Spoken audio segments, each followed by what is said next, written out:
Magandang umaga po. Sisimulan na po natin ang ating pangkaraniwang pagpupulong ng Sangguniang Bayan sa pangunguna ng ating kagalang-galang Vice Mayor Danilo Lalunyo Liwanag, Tagapangulo. Lahat po ay inaasahan ng tumayo.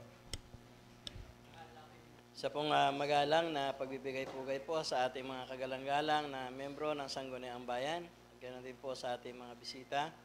Tayo po ay mag-uumpisa na ng ating regular na pagpupulong sa pamumuno po ng ating kagalang-galang Konsehal Bomel De Vero.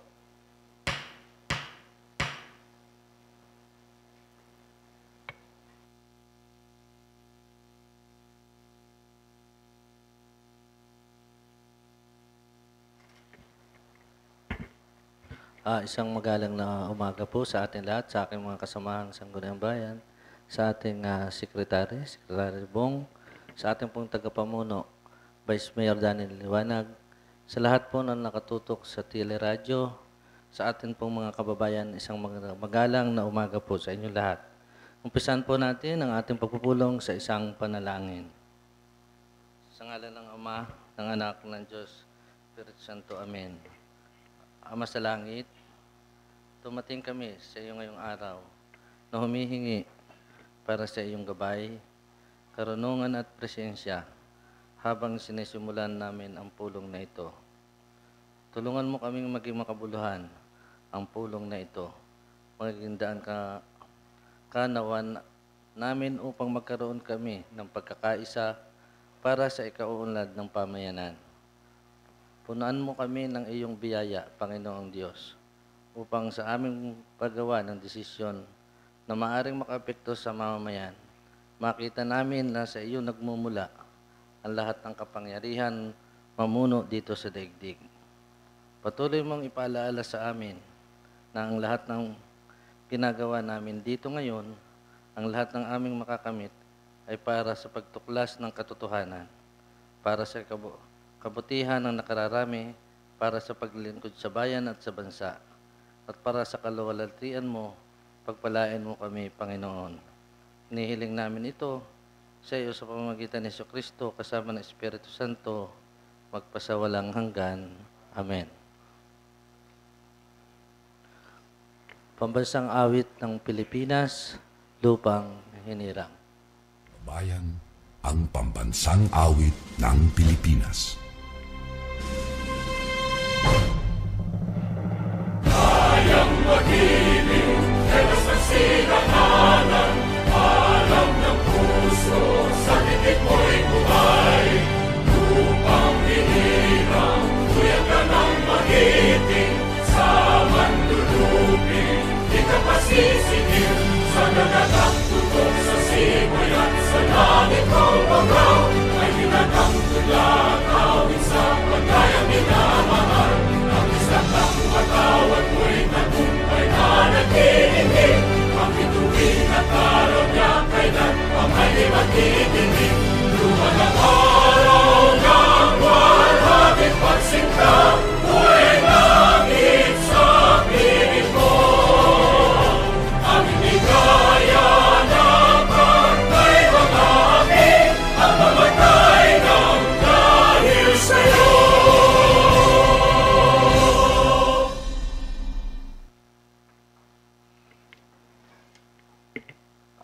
The Council of Greed.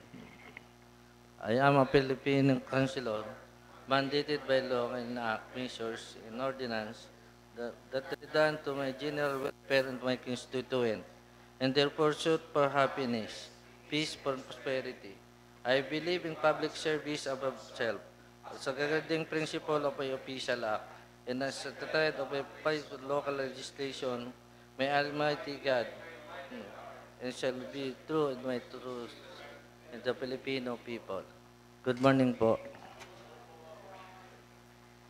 Muli po ang ating magalang na pagbati sa ating lahat at sa ating mga kababayan. Pagbasa po ng ating nakaraang katitikan. Maraming salamat po kagalang-galang ng Tagapangulo. Ang katitikan ng pangkaraniwang pulong ng Sangguniang Bayan ng Tagkawayan Quezon na ginanap noong Mayo 28, 2024 sa SB Session Hall ay naipamahagi ko na po sa pamamagitan po ng kanilang mga email accounts at ito po ay hinihiling ko na mapagtibay sa pamamagitan po ng ating kagalang-galang Fort Salumbides, ang chairman po ng rules. Konsehal Port Salumbides.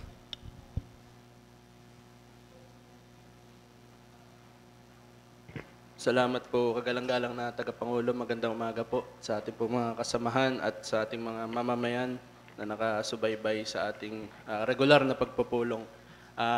Mr. Chair, kung wala na pong paglilinaw ang ating mga kasamahan patungkol sa ating nakaraang katitikan, ay hinihiling ko po na ito'y mapagtibay na. Pagtitibay ng ating nakaraang katitikan, pinangalawahan po ni Konsehal Leo San Buenaventura. Mayroon po bang pagtutol? Kung wala po, ay atin na pong pinagtitibay. Maraming salamat po muli. Medyo puro ordinansa po ang ating tatalakayin ngayong araw na ito. Ang una po ay para po sa unang pagbasa, an ordinance initiating the Tagkawayan Municipal People Empowerment Development Ordinance. Doon po sa mga unfinished business natin, for second reading na po. An ordinance enjoining all business establishment and local transportation in the municipality of Tagkawayan, Quezon to adopt QRPH digital payments in line with the Palengke QR PH program. Yung pangalawa po, for second reading rin, an ordinance requiring all major establishments to post in a conspicuous places na printed posted of discounts and benefits for all senior citizens and persons with disability, and to have their possession a copy of Republic Act 9994 and RA 10754 as part of the strengthening and implementing provisions of the expanded Senior Citizens Act of 2010 and an act expanding the benefits and the privileges of persons with Disability Act of 2015. For second reading din po, an ordinance adopting Republic Act 11313 entitled An Act Defining Gender-Based Sexual Harassment in Streets, Public Spaces, Online, Workplaces, and Educational or Training Institutions, providing protective measures, otherwise known as the Safe Spaces Act, and its implementing rules and regulations and prescribe penalties therefore for local implementation in the municipality of Tagkawayan, province of Quezon. For second reading din po, an ordinance declaring the municipality of Tagkawayan fossil-free and renewable energy municipality, prioritizing innovative renewable energy development and providing incentives thereof, and for other purposes. For second reading pa rin po, an ordinance providing for pertinent guidelines to protect human and animal inhabitants of the municipality of Tagkawayan from rabies infection pursuant to Republic Act 9482, otherwise known as Rabies Act of 2007. For second reading pa rin po, an ordinance requiring the presence of lifeguards in every resort in Tagkawayan, Quezon. Doon po sa dalawa po, supposed to be po ito ay for public consultation na po dangan nga lamang po yung mga schedules po natin na nakaraan po ay nagkapatong-patong. So, yun lamang po, kagalang-galang ng tagapangulo. Ay, oo nga po pala. Yung po kanina po na napakinggan po natin sa committee meeting, ang mapulot po, annual budget, katimo annual budget po ng poblasyon, tapos po mga supplemental budgets po ng Concepcion, Bamban at Manato Station. Yun lamang po. Maraming salamat po.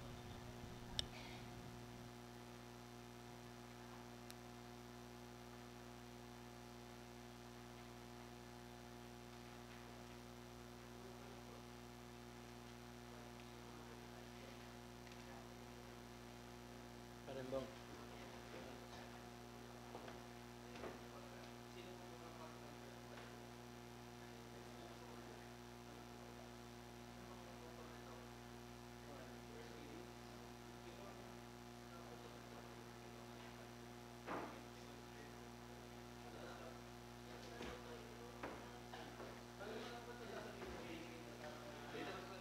Tayo po ay recess muna ng 3 minuto. Papatuloy na ng ating regular na pagpupulong. Konsehal for Chalombides.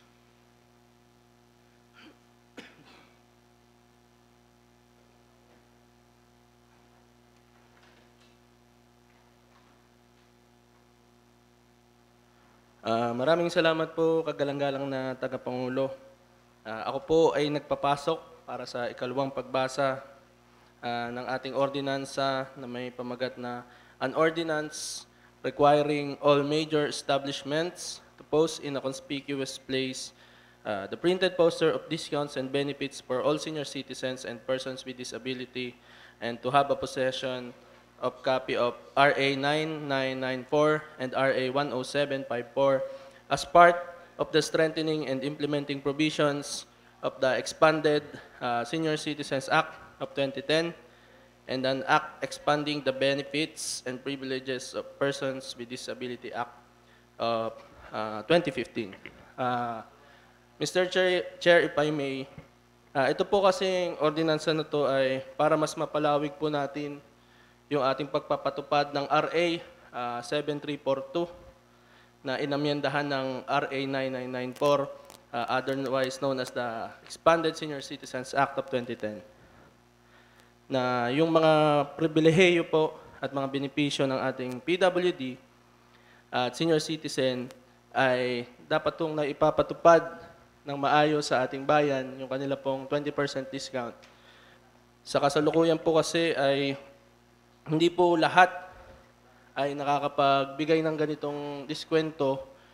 Ang layunin po natin dito sa ordinansa na ito ay magkakaroon ho ng paskil ang bawat business, magkakaroon ho ng paskil na nakasaad ho doon yung mga dapat na discount ng ating mga senior citizens at PWD. Para po nalalaman din ng ating mga kababayan na senior citizen at PWD kung ano po yung kanilang nararapat na pwedeng makuha ang discount. Ito po ay sa mga bakery, sa mga kainan, parmasya, pati ho sa mga transportation, sa mga tricycle. Minsan no kasi dahil hindi po ito naaalala ng ating mga kababayang senior citizen, ay hindi na rin po ito nagagamit. Hindi na rin po ino-offer. Ano po? So yun po ang layunin nitong ating ordinansa na ito. So ito ay sa Section 1, otherwise known as Senior Citizens and PWD's Discount Poster Ordinance of 2022.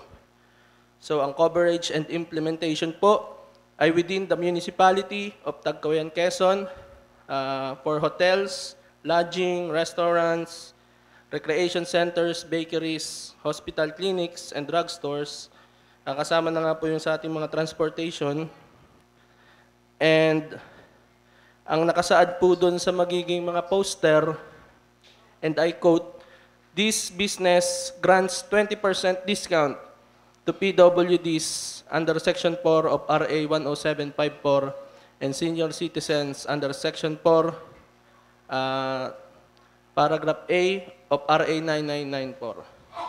So, sa Section 3 po, yung information dissemination, ang asikaso po nito na nagko-coordinate sa ating mga tourism office para sa mga business ay yung OSCA, yung ating pong Office of the Senior Citizens Affairs. And sa penalties po, siguro ito po yung open pa po for discussion, Mr. Chair. Paglilinaw, Konsehal Bomel de Vero.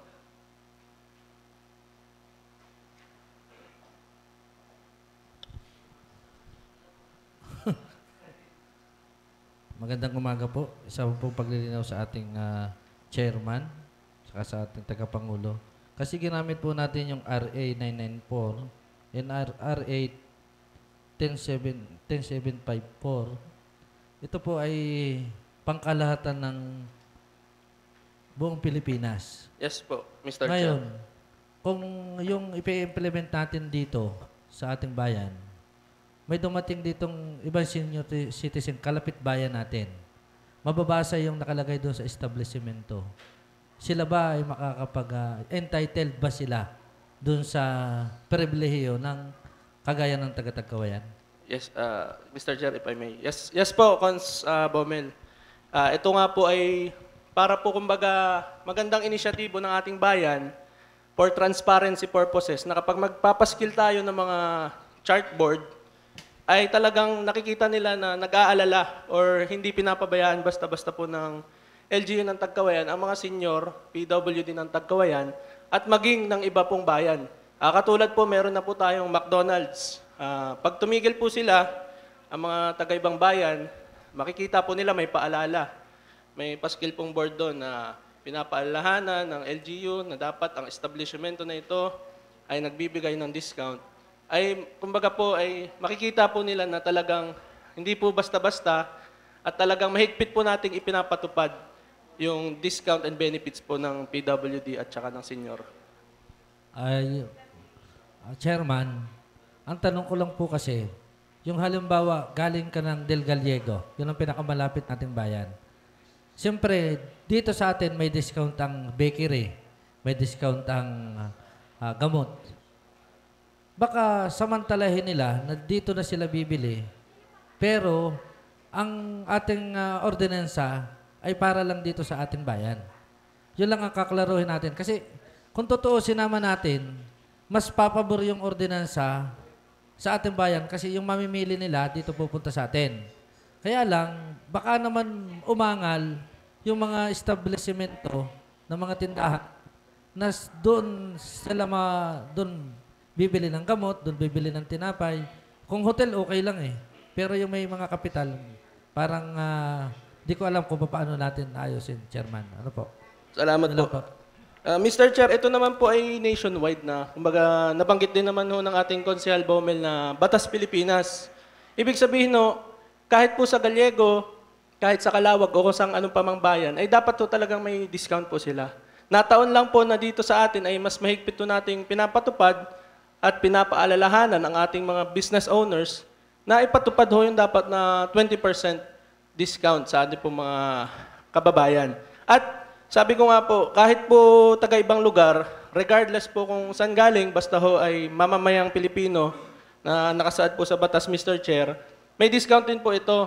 Kaya whether tagkawayanin or hindi tagkawayanin, talagang pwede po silang mag-avail ng discount na nakasaad sa ating batas. Nataon nga lang po na kung hindi man ito napapatupad ng mahigpit sa kanilang mga bayan-bayan, ay sinisigurado ko naman po na dito sa ating bayan, kasama po ng inyong suporta ng sa ating Sangguniang Bayan, ay mahigpit po natin ito sanang mapatupad at para po mas mag-benefit, number one ho yung ating kababayan. Pero kung meron naman hong pupunta dito, kunyari po ng tanong ho ni Cons Bomel, kunyari ay taga-Gallego, kung pumupunta po sila dito, ibig sabihin no, ay hindi mahigpit na napapatupad sa kanila yung kanilang 20% discount. At sa tingin ko naman po, kapaboran din natin yon dahil dagdag kita pa po yun ng ating mga business owners po. Konsehal Riby Masangkay.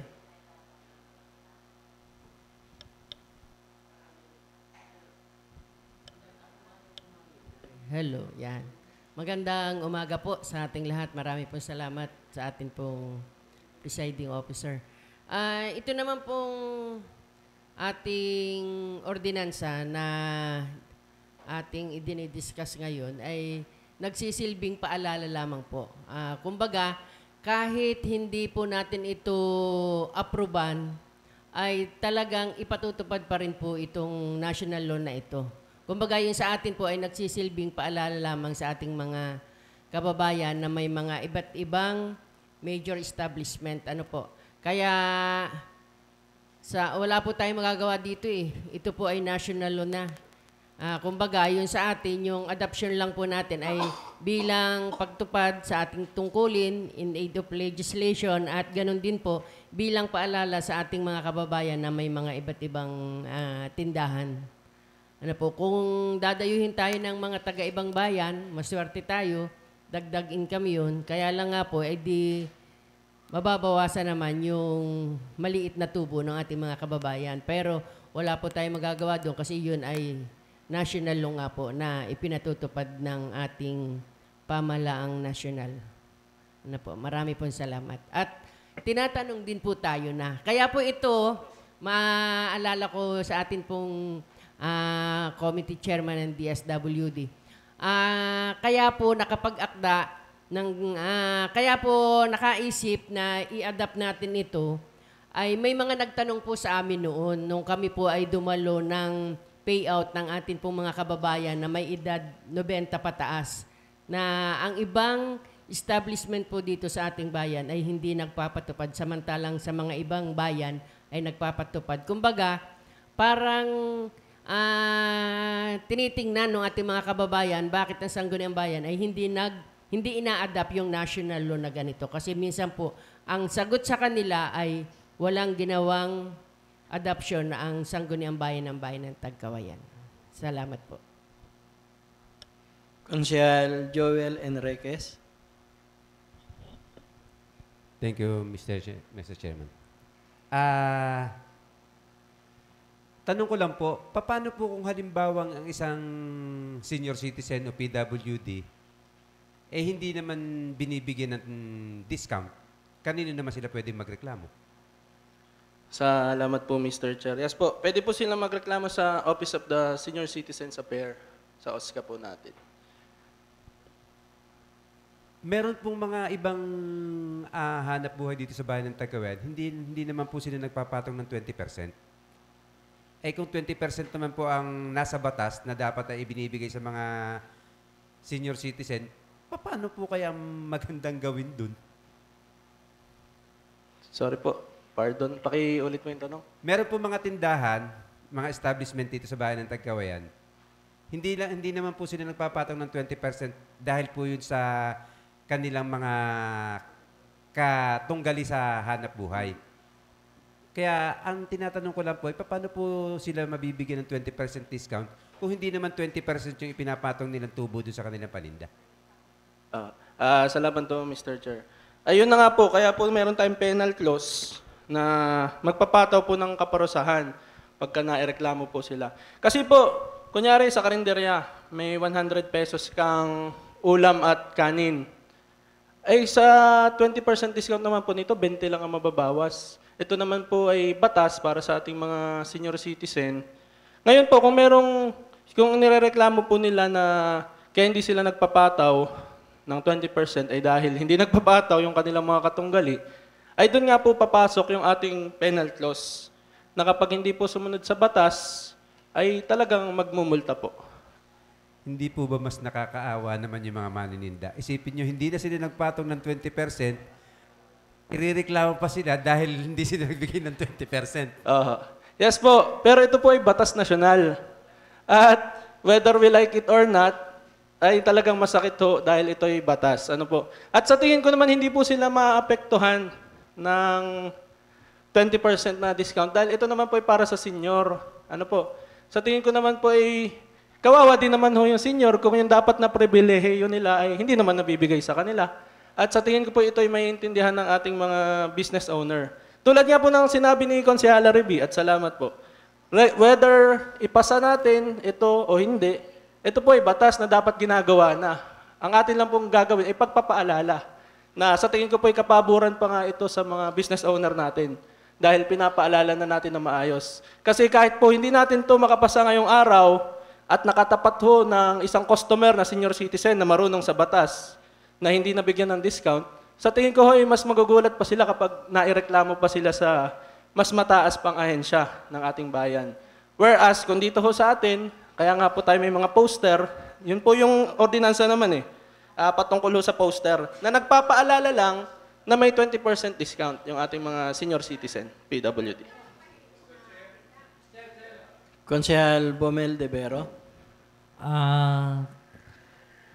Sec, Chairman at saka Tagapangulo, ito ba'y kinakailangan yung second reading at saka yung public consultation? Pwede bang mauna muna yung public consultation? After second reading, pagka meron na tayo ng deliberation doon, magkakameron pa ulit ng final deliberation after public hearing.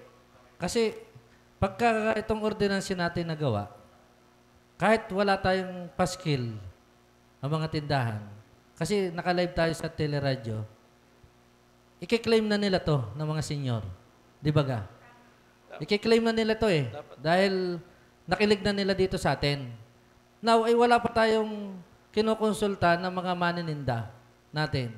Kagaya ko, ako may negosyo, gasolinahan. 2 piso lang ang 2 piso lang ang tubo ko doon sa 1 litro. Ang kapital ko ay 53. So kung hihingan nila ako ng 20% doon, ay wala ng 53, 10 piso. Siguro, ang akin lang Chairman, na andito rin yung taga-DTI at saka taga-con sa ating public consultation. Sino ba dapat yung ating lagyan ng paskil na establishmento na talagang 20% yung pwede nating i-claim na discount? Kasi kung lalahatin natin, ultimong bakery, magkakarne, ay baka talo tayo nito sa susunod na eleksyon. Mr. Chair. Yan lang po. Pagbigyan mo natin ang ating chairman na makapagpaliwanag. Salamat doon siya. Naiipunan ng tanong. Mr. Chair, hindi po kasama yung gasolinahan. Nabanggit ko nga po sa coverage and implementation. Ang kasama po ay yung may mga recreation o yung parang leisure type. Yung magbibigay ng enjoyment sa ating senior citizen tulad ng kainan. At for the record po, ang McDo, salamat po sa McDo, nagbibigay po ng 20% ang McDo sa ating senior citizen. Thank you po, Mr. Chair. Konsehal, Botok magpantay.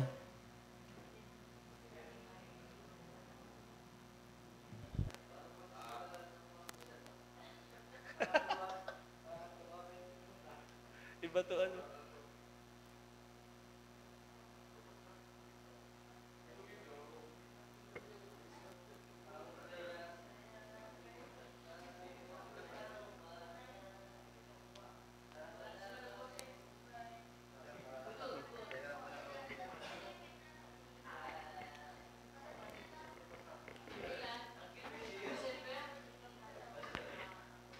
Padating 1 dekada na yan.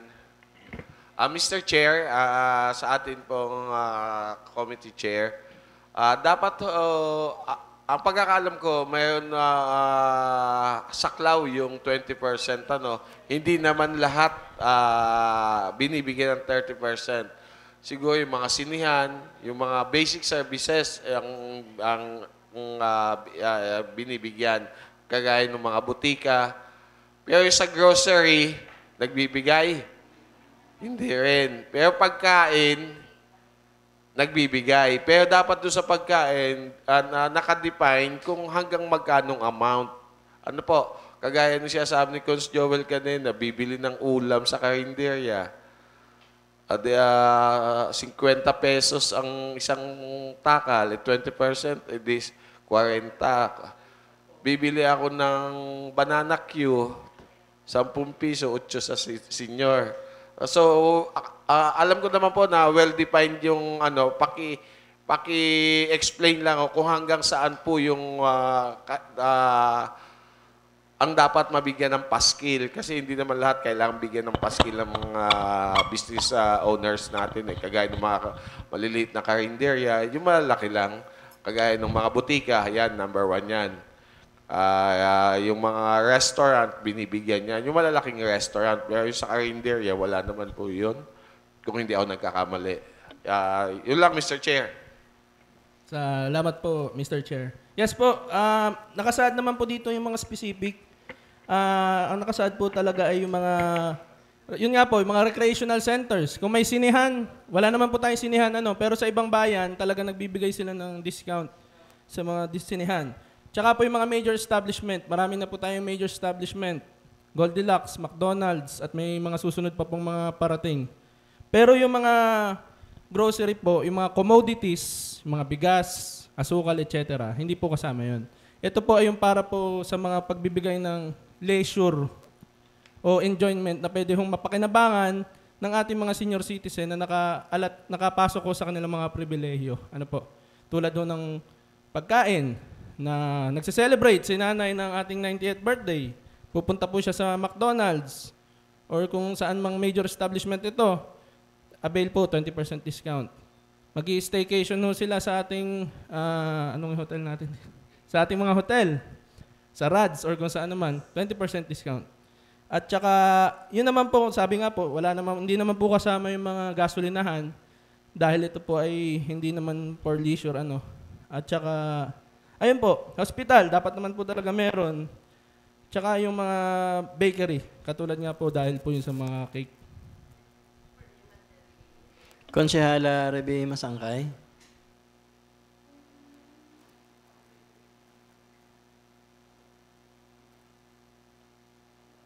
Hello. Parliamentary inquiry lang po sa ating kagalang-galang na presiding officer. Since ang bayan ng Tagkawayan ay hindi pa naman ganun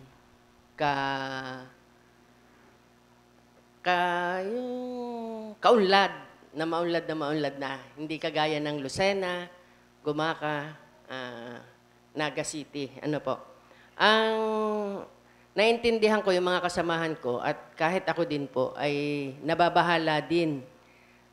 Tayo naman magkakaroon pa ng public consultation kaya maikukonsulta po natin ito lalo't higit po sa mga may-ari ng bakeries dito sa ating bayan ng Tagkawayan. Kung titingnan naman po natin yung bakeries natin dito ay hindi pa ganun kagaya ng mga bakery sa iba't ibang lugar. Kaya ang parliamentary inquiry ko po ay pwede po bang alisin natin yung mga hindi nababagay dito sa ating bayan, kagaya po ng bakeries. Yung grocery shops ay piliin lang po natin kung alin yung inaakala natin na pwede silang magbigay ng 20% discount, kagaya po ng LCC, Carlos Super Drugstore, mayroon po silang grocery store. At kagaya din po ng mga kooperatiba natin, ang Akit at ang Sama-Sama.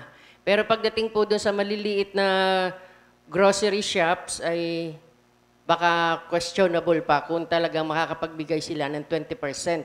Kaya po kung tayo ay magkakaroon ng public consultation ay mahigpit po nating imbitahan sila na para maibigay nila yung side nila kung kaya ba nilang ibigay yung 20% sa ating mga kababayan na senior citizen at PWD. Dahil aproba natin ito o hindi, ay talagang magbibigay po sila ng 20% dahil ito nga po ay national law. Ano po, pwede po ba na matanggal natin yung mga hindi angkop sa ating bayan, kagaya po ng bakeries, grocery shops, yun lang naman ang nakikita ko po dito at ganun din po ang restaurant. Pero pagdating po sa restaurant, may ibang restaurant po dito sa atin na nagpapatupad na ng 20% discount. Maraming salamat po. Mr. Chair. Thank you, Mr. Chair. Salamat po, Cons. Reby. Tama po, open naman po tayo doon sa suggestion na ganun. Ang naiisip ko nga po dyan, maglagay tayo ng cap. Maglalagay tayo ng minimum income ng mga business owners. Yung mga may specific lang na ganito ang kinikita, pataas, yun lang ang pwede nating patawan ng 20% discount. At yung mga mababa doon sa sinet natin na cap na income, yung mga business owners na mababa ang income doon sa sinad natin, siguro po pwede naman na nga silang hindi makapagbigay ng discount. At saka Mr. Chair, tama nga po, regardless po kasi kung ipatupad natin to hindi, itong pagpapaalala na ito po ay lagi, tuwing may senior citizen meeting po, nakasama ko nga po si Konsehala Reby, minsan nung sa payout ng senior, lagi po itong pinapaalala sa mga senior citizens natin. Regardless po kung meron po tayong ipasang ordinansa o hindi, ipapaalala po ito ng OSCA sa kanila, tuwing meeting nila, ito po yung natatalakay. Kaya nga po, sana po sa ating ordinansa na ito, at least yung diskwento na ibibigay natin, yung discount, malinaw po yung mga guidelines. Yun lamang po. Kasi regardless po, hihingi po sila. Pero magkakagulo po tayo kung hindi natin alam po hanggang saan.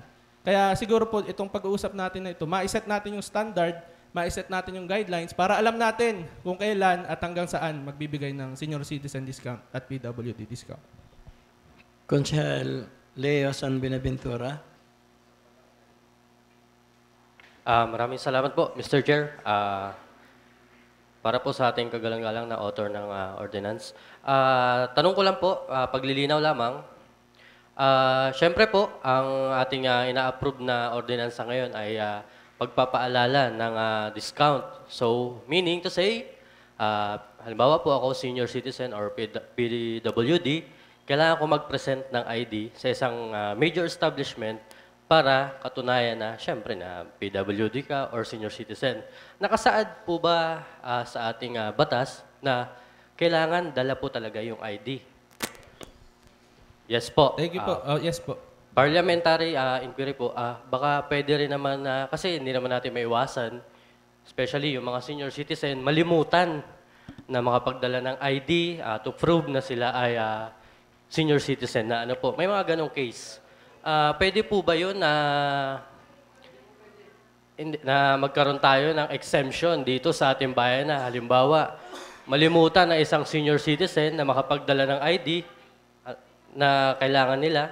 Pwede po ba gano'n, Mr. Chair? Salamat po, Mr. Chair, sa napakagandang tanong ni Consleo.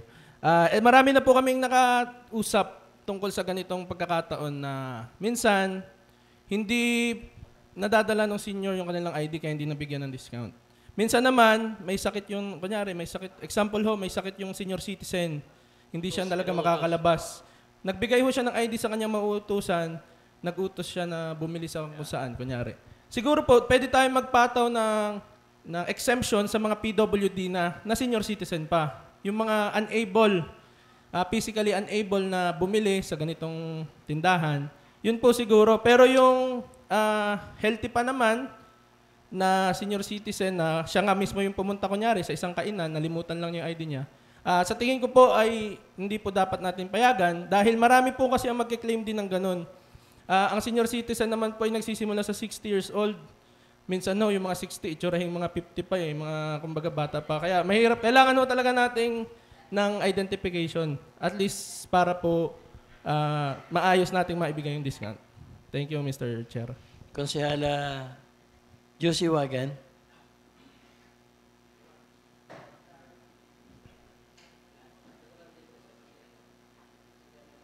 Good morning po, Vice. Good morning po sa ating lahat.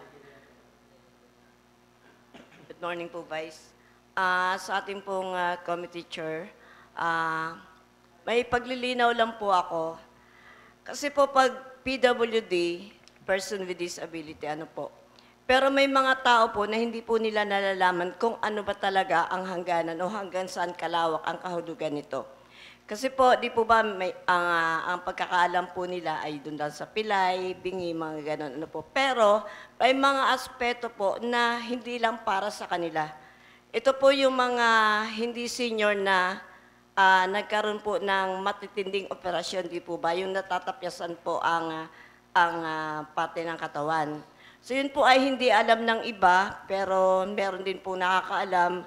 Ang akin lang po is, ano po ba ang dapat nating maitulong sa kanila upang magkaroon naman po sila ng ng karapatan na magkaroon po nitong discount na ito. Bukod po dun sa pagkakaroon po nila ng ID, di po ba? Minsan po ay galing sa doktor. Paano po kaya ang magandang proseso para po sila ay makaklaim ng 20% discount? Salamat po, Mr. Chair, sa magandang tanong ni Cons. Josie Wagan. Kaya nga po nangangailangan po tayo ng ID, Honorable Chair. Kasi po, tama po, yung usually na stereotype na alam natin, yung generalization na alam natin sa PWD, ito po yung may kapansanan ng mga nakikita, kunyari sa mata, bulag, pilay, o kaya bali ang kamay. Pero marami pong klase ng disability na nabibigyan po ng card ng ating issuing agency. Ano po? Minsan po, merong, akala mo normal na normal, pero labo pala yung mata, may PWD card.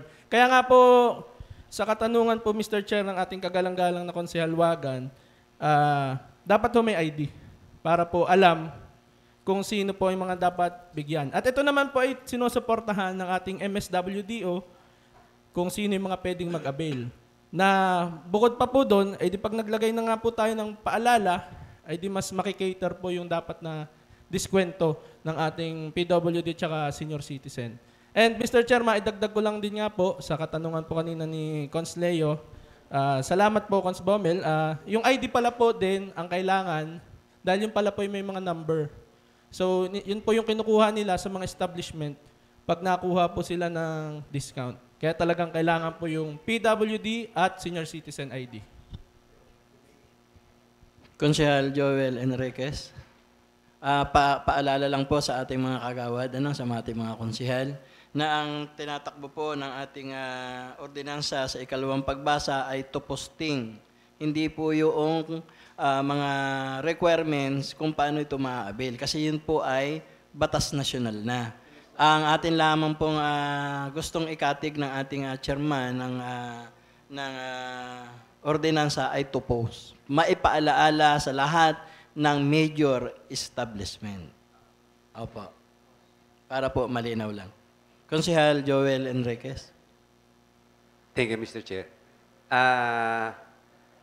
Siguro po ay mas maganda na lang na magkameron na lang ng public hearing or consultation para malaman din po ng mga business owners na may ipatutupad na pong ganun. Kasi baka mabigla sila na maobliga silang magbigay ng mga ganong 20% discount na kulang ang kanilang information tungkol sa bagay na ito.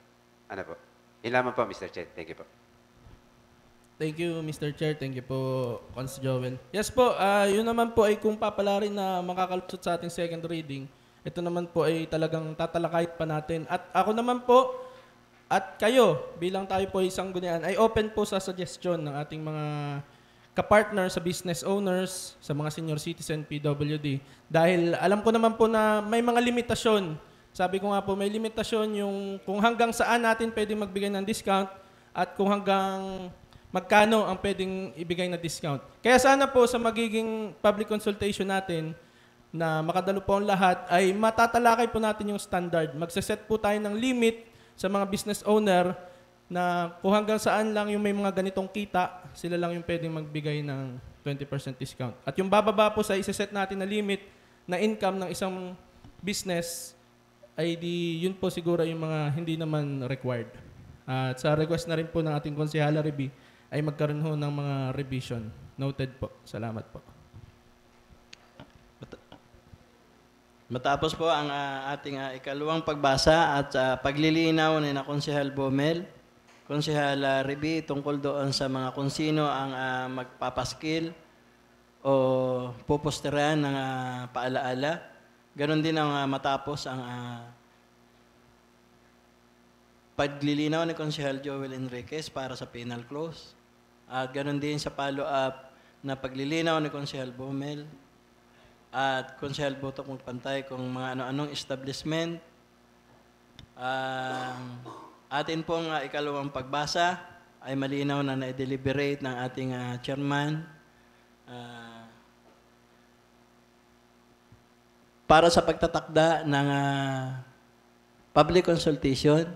Sino po ang pumapabor na ito ay pasado na sa ikalawang pagbasa? So, ang ikalawang pagbasa po ay pinaboran ni Konsehal Bomel, Konsehal Josie Wagan, Konsehal Leo, lahat na po ng konsehal. So, atin pong itinatakda na pasado na sa ikalawang pagbasa at para na po ito sa public consultation.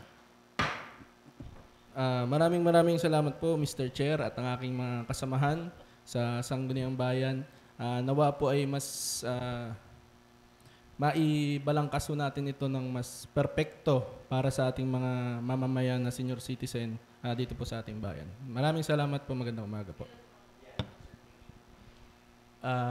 Kailan nga po? Ako po ba tsaka paano po ba yun yung mga revision? Doon na po after or... Sa final. Sa final deliberation. Sa final deliberation. Sige po. Kung pwede po ay marami pong kasabay. Mr. Secretary? Kung pwede po isahan na po. Okay po ba yun? Para isahang meeting na lang. Kung kailan po ang inyong itatakda na petsa?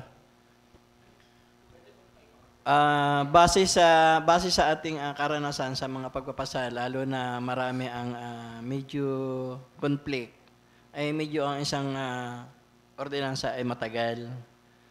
Matagal, lalo na kung maraming sangkot na mga establishment. Depende sa inyong nakikisuno lang kayo sa mga kapitan, baka maubos yung oras ng mga kapitan. So, depende sa haba. Pakisit nyo na lang sa inyong committee hearing. Thank you, Mr. Chair. Sige po, noted po. I-set na lang po sa ating committee. Okay. Thank you po. Konsehal Joel Enriquez.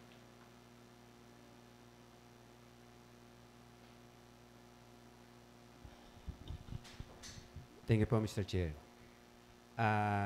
First reading po for an ordinance initiating Tagkawayan, Quezon People Empowerment Development Ordinance. Unang pagbasa sa ordinansa initiating na Tagkawayan Municipal People Empowerment Development Ordinance, seconded by Konsehal Bomel Devero.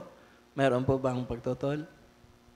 Kung wala po, ang ating pong unang pagbasa para sa ordinansa.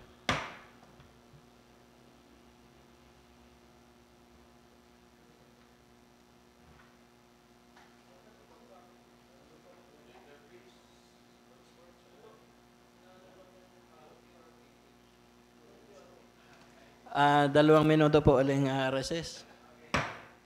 Ay magpapatuloy na ng ating regular na pagpupulong. Konsehal Port Salumbides. Salamat po, Mr. Chair. Humihiling po ng pagpasa ng ating pong municipal ordinance entitled an ordinance for second reading po, an ordinance adopting Republic Act number 11313 entitled an act defining gender-based sexual harassment in streets, public spaces, online, workplaces, and educational or training institutions, providing protective measures otherwise known as the Safe Spaces Act. Ordinance for adoption of Republic Act number 11313, seconded by Konsehal Botok Magpantay. Is there any objection? There is none. Thank you po, Mr. Chair. Wala na kayo? Other matters, Konsehal budget po muna. Konsehal Reby Masangkay.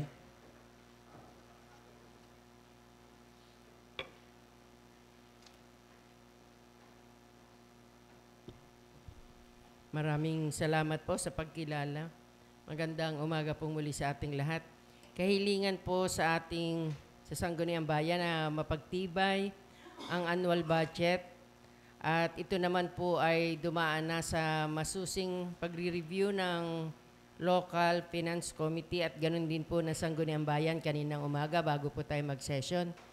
Para po sa annual budget ng Barangay Mapulot at Sangguniang Kabataan na nagkakahalaga ng 4,526,365.93 centavos. Annual budget ng Barangay Mapulot, pinangaluhan ay Konsehal Leo San Buenaventura. Meron po bang pagtutol?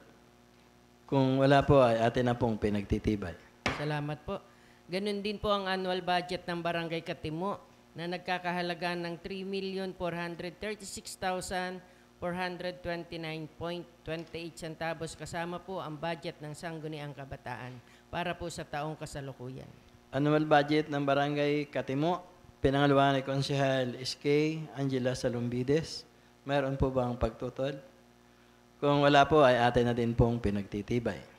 Salamat po. Ganun din po ang annual budget ng Barangay Poblasyon para po sa taong kasalukuyan kasama na po ang budget ng Sangguniang Kabataan na nagkakahalaga ng 6,375,454.25 centavos. Annual budget ng Barangay Poblasyon, pinangaluhan ni Konsehal Tilit Guban.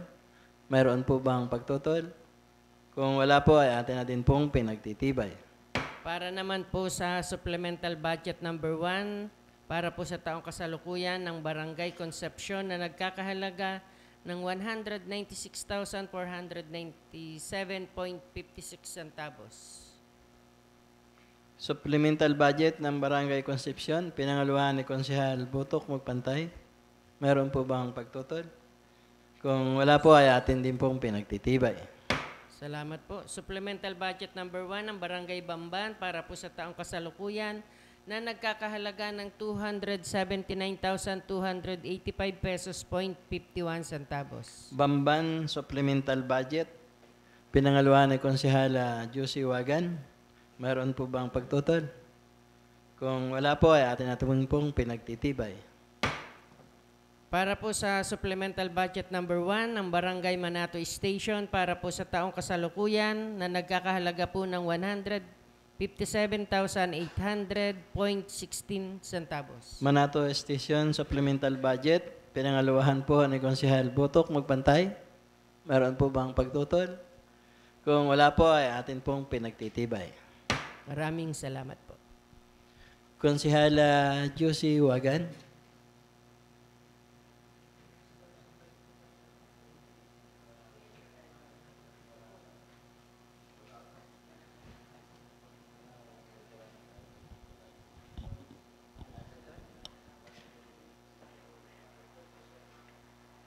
Magandang umaga po muli, Vice. Magandang umaga po sa aking mga kasamahan. Magandang umaga po, Bayan ng Tagkawayan. Ang ating pong bayan ay nakilala sa iba't ibang lugar na lalawigan ng Quezon at maging sa iba pong lalawigan. Sa kaugnay po sa mga award na natatanggap sa larangan ng edukasyon, kalinisan, mga programa, sports, politika, agrikultura, turismo, kalahi projects at iba pang aspeto. Lalo na po na nagkaroon tayo ng Chief of Police sa katauhan po ni General Eliazar. Kaugnay po nito, ako po ay nagpapasok na isang kapasyahan ng pagpapaabot ng taos-pusong pagbati at pagkilala, pagsaludo sa ating magiting mahusay, mabait at napagagaling na pulis, anak ng bayan ng Tagkawayan, dating Police Lieutenant Colonel Romulo Adoreno Albacea, sa kanyang promotion as Police Colonel Romulo Adoreno Albacea. Sapagkat bilang pulis po ay kaisa siya ng mga lingkod bayan sa pagtataguyod ng kapayapaan, kalinisan at magandang reforma sa pagsugpo ng iba't ibang klase ng kriminalidad sa bawat pamayanan. Sapagkat isa siyang may tuturing na isang mabuting ehemplo sa ating kapulisan at may tuturing at may pagmamalaking leader ng pamayanan ng Tagkawayan at pride ng lalawigan ng Quezon. Pagkilala at pagpupugay sa ating Police Colonel Bong Albacea. Pinangaluhan po ng lahat ng ating sangguniang bayan bilang pagkilala sa anak ng Tagkawayan. Konsehal Joel Enriquez.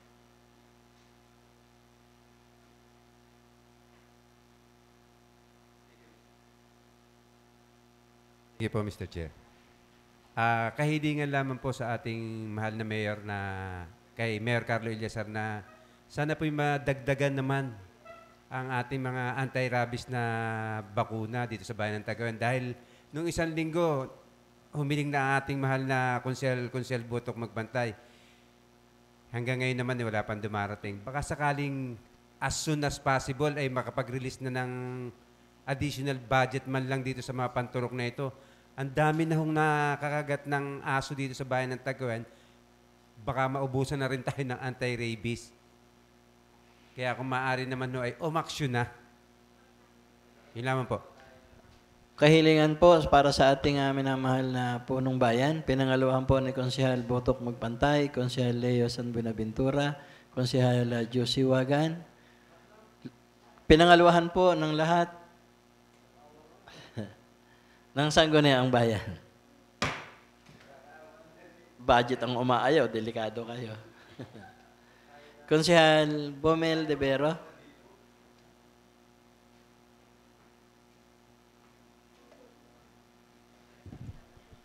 Magandang umaga po sa ating lahat.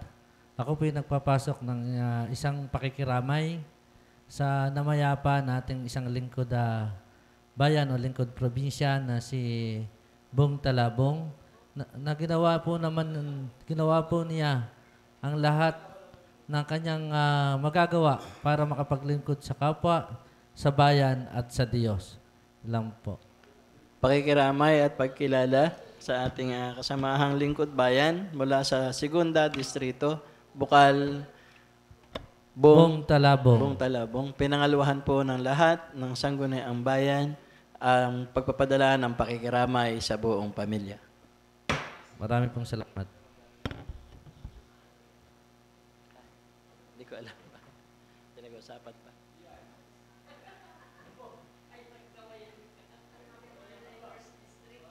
Chicken. Konsehala Tilit Guban.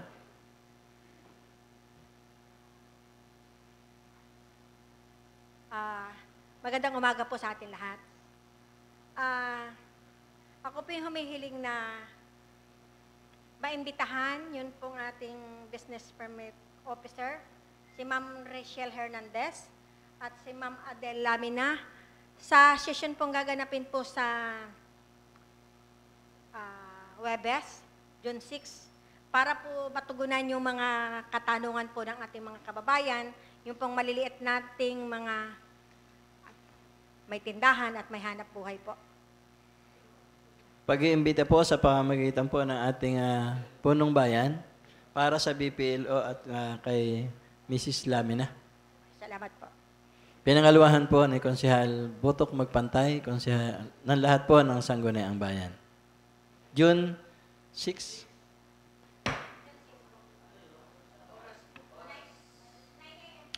June 6 po, sa ganap na alas 9 ng umaga.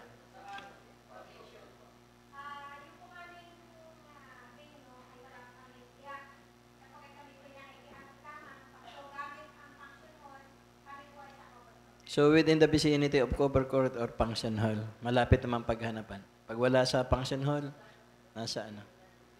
Consehal Port, sa Lumbides.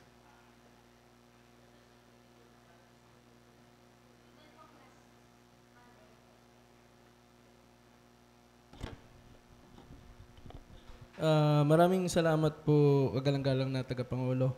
Paalala po, nag-iimbita po ang ating Kalahi Seeds para po sa turnover mamaya ng kanilang sub-project sa Barangay Rizal. At meron din pong imbitasyon para sa Municipal Accountability Reporting sa June 10, 2024, 9 a.m. Sa ating pong Municipal Covered Court, meron pong required na attire na Barong Tagalog para sa lalaki at Modern Filipiniana para sa babae. Sa Covered Court po, Cons, June 10, 9 a.m.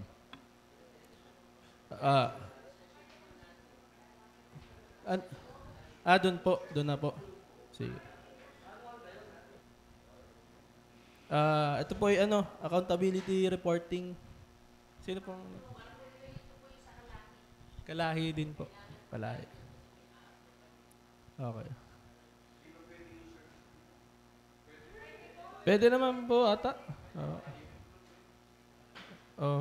Pero basta po, sinabi ko sa inyo na may nakalagay. Yun po yun, ha? Hindi. Salamat po. Kung wala na pong mungkahi ang ating mga kasamahan, Mr. Chair, ay hinihiling ko po ang pagsasara ng ating regular na pagpupulong. Mungkahi po ng pagsasara ng ating regular na pagpupulong. Pinangaluhan po ni Konsehal Bomel de Vero. Mayroon po bang pagtutol? Kung wala po, tayo po ay nagsasara na ng ating regular na pagpupulong.